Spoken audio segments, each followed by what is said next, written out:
So greetings everyone, this is Be Healthy and we are the 10th RCOG annual scientific conference, and we are very much pleasured and honored to welcome the FIGO President, Professor Kihara. You are very most welcome. Thank you so much. I'm happy to be here. Yeah. So how has been the experience of being here in Rwanda, specifically to this time? RSOG, or the Rwandan Society of Obstetricians and Gynaecologists, are celebrating a decade. I was here in the formative years, so I have actually seen their growth. Yeah. And what is exciting most is it's the first time I'm coming for the actual Congress, but I have been online. Yeah. But what is amazing me, particularly about this visit, is I've been able to interact with colleagues, interact with students.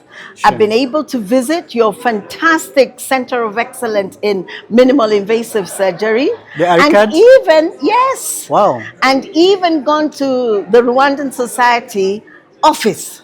Wow.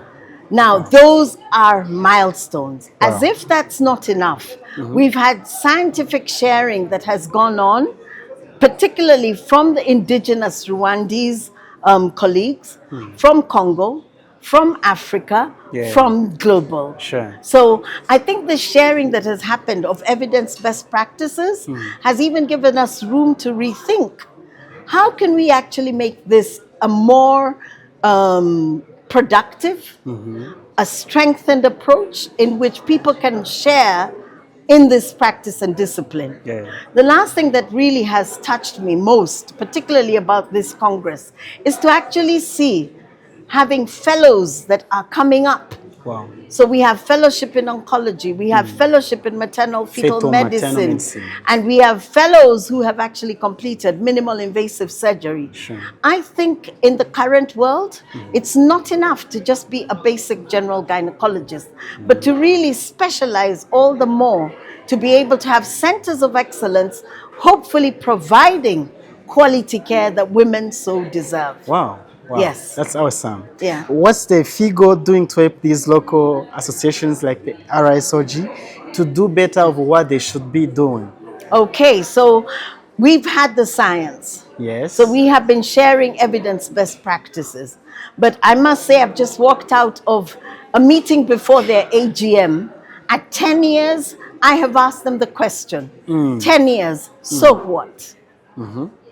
That's the question I've just posed to them. Yeah. And I have said, as you grow, how do we continue the momentum of accelerating our growth? Yeah. The second thing beyond the momentum is, what do we prioritize as areas that we must focus on to reduce women's morbidity and mortality in Rwanda? The other thing is the context within the global village. Are we generating practitioners fit for purpose? We have geopolitical mayhems globally. We have socioeconomic recessions. We have climate change. We have food insecurity. We have malnutrition. And we need to articulate not just dealing with a woman's health in reproduction, but their sexual health and also the rights for women. Wow. The other thing is, I have looked. As FIGO, we have 139 member societies drawn globally.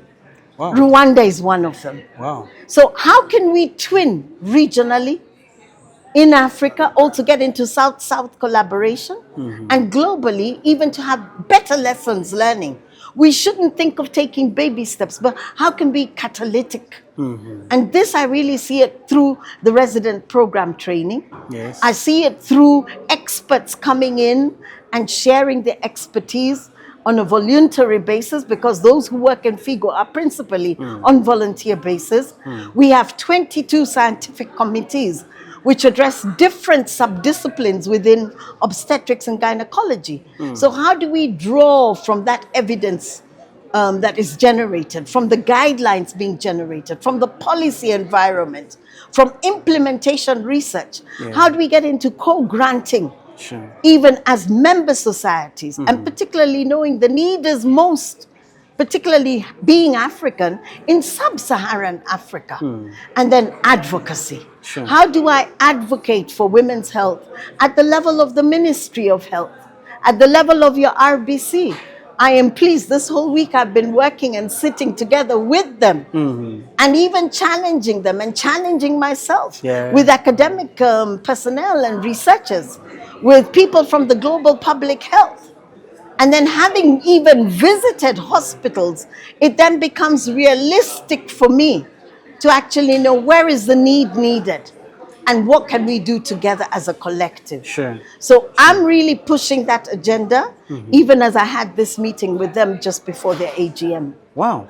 Yes. Professor, at the opening of this conference, as part of your remarks, you say that about this morbidity and mortality, it shouldn't only be at 70%, it should be reduced to 0%. Yes. Is that possible? I believe it is. Why do I say I believe it is? In the high-income countries, they're in less than 10 per 100,000 of live births. Less than 10. What makes you think we cannot get to where they are? Number two, I have a constant motto. Who should die? No woman. No woman. So it means we're articulating zero rate any woman from dying during pregnancy and childbirth. That is the dream that should be made a reality. And it speaks to a lot of things. Number one, identifying what is killing them within your context. Number two, and this requires you to monitor the data and to actually interrogate the monitoring and evaluation of that data. Number two is to really address the health system to support providing of rights-based care, quality care, efficient care, and coverage. Every woman, irregardless of which part of Rwanda she stays within these 1,000 hills, must be reached. What we say, try, aspire to reach the last mile. And where you can't reach it, use innovations to help us get better outcomes. Yeah.